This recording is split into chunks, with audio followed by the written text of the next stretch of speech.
episode of Vermont's 100 Covered Bridges. Today we're at the Cooley Bridge, which is in Pittsford.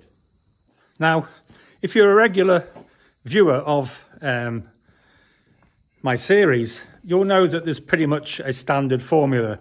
I arrive at the bridge, introduce the bridge, I then do what I'm doing now, walk over the bridge and maybe around it if possible, give you all the details.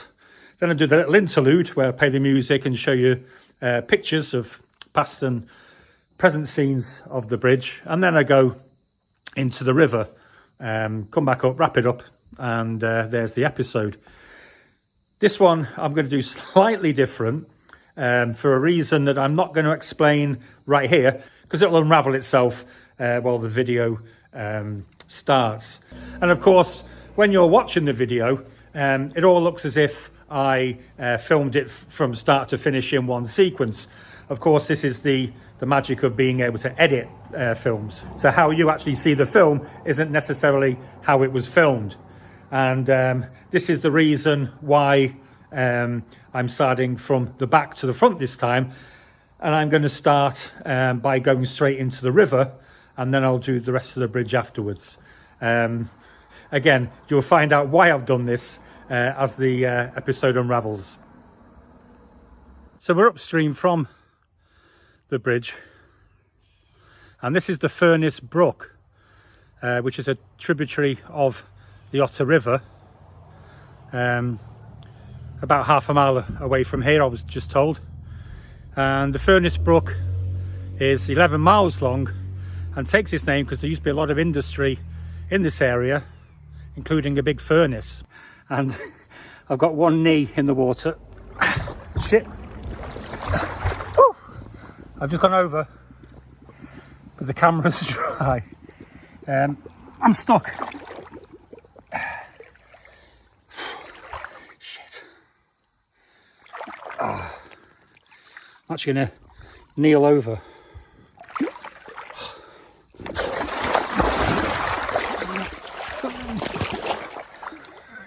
Still not got the camera wet. If this doesn't get 10,000 hits, I'll be upset. Okay. I need to be, I'm going to be able to stand up without losing balance.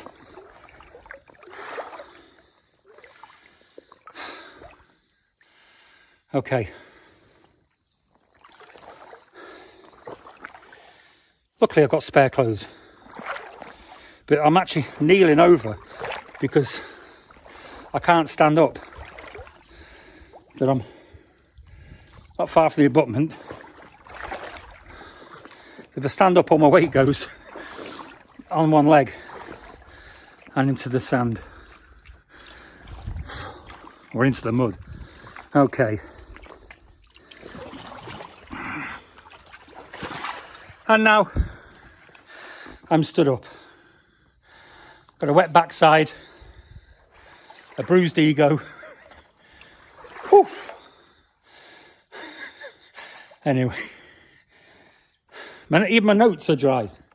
My notes are dry. Then my notes and the phone, that was the main thing. Okay, so here I am. Shit, nearly said it. I'm not going to move any further. Right, I'm under the bridge. Actually, oh, there's a nice concrete ledge. So here I am, concrete abutments on both sides, and a nice, now you can see that log there, presumably that's how high the water must have come at some point. And what a mess. There's only water. Yeah. I've had enough of this bloody Furnace Brook. Nice concrete ledge the whole way. Okay, so yeah, I've had enough of this river. I'm going to get out and we'll carry on with the video. I'm not going to take the picture in the brook from downstream. If you want that, you can do it yourself. So I thought for comical value, I would give you my nightmare on Elm Street in slow motion. And just to explain, because I didn't after I got slightly wet, the water itself was only about a foot deep, and I was walking through it no problem, and then I just hit this mud bank, and my right leg sort of went up to its knee, and I just couldn't get it out. Of course, the more you sort of pull and lean to try and get it out, then I just lost balance and went over. And then I attempted to sort of kneel down and distribute my weight, and that's when I went over again. And but yes, from an innocent looking brook to going almost completely submerged in a matter of seconds.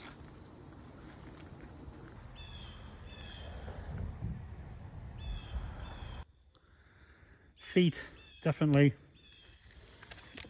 not going anywhere near the Furnace Brook. Lovely reflection.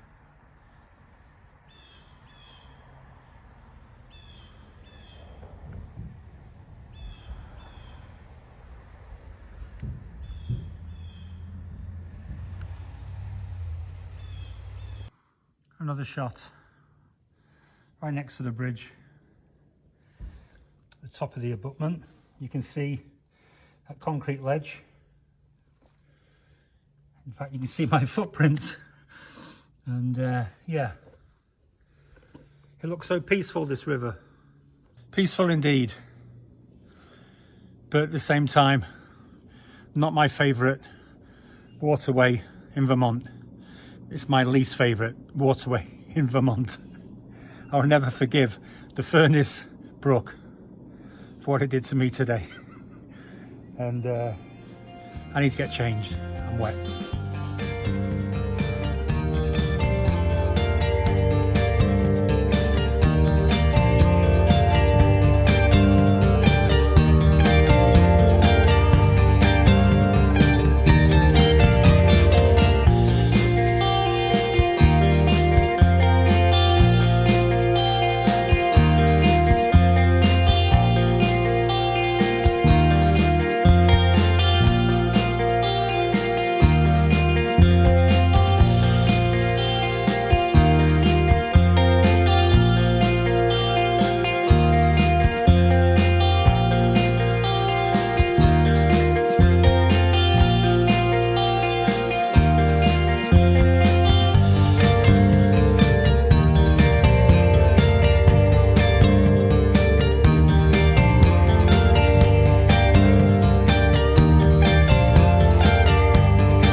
So, Cooley Bridge, 1849.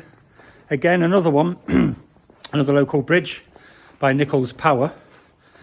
And this one is 51 feet long and a town lattice. I'm going to voice this bit over. So, as you can see, the edge of the bridge goes back at an angle from the top of the portal down to the base. This is called a skew back. And the Cooley Bridge skew back is very rare. In fact, it's probably the only one that actually goes all the way from the top of the portal down to the base. I'm going to show you another bridge, this skew back on there, just so you can see the difference between the two. So here I'm at the Hammond Bridge, and I'm just going to show you the skew back here, because then you can see the difference between this and the skew back at Cooley Bridge, where you can see the top of the skew back is well below the bottom of the portal, and as it goes down it stops and goes vertical well before the bottom or the base of the bridge. Whereas at the Cooley Bridge, you can see the skewback starting from the bottom of the portals to the base of the bridge. So it's quite unique in that fashion. Not many of them skew back so far. The bridge takes its name from the Cooley family, who owned a farm in the area. In 2003, the bridge went under rehabilitation and was closed for a short while, and the bridge was completed a year later in 2004. And as with a number of these bridges that are rehabilitated, it's got glue laminated beams to strengthen the bridge and again to protect it. You see it's been hit there a couple of times, protect it from vehicles. So here we have another Wikipedia entry attached to the bridge, and at the other side again we've got the Vermont Covered Bridge Society information. At the Gorham Bridge they were side by side. Here they're at one end of the bridge to the other. And it does look like the top of that portal has been hit. Did you get it? Yeah, I did. Brilliant. I got most of it anyway. Thank you. And when you said so, I didn't know that meant go. Oh. I can't do a retake. Oh, dear. Well, no, go to the river and fill it up again. Yeah. Thanks very much. Once again, thanks for joining me on this episode. It's a bridge that's not had an eventful life. Probably the most eventful thing that's happened to it is me falling in the river. Once again, thanks to the Vermont Covered Bridge Society for everything they've done for me and the support they keep giving me. And I'm on a couple more miles. This one is on the Otter River, and I'll see you there next week in next week's episode.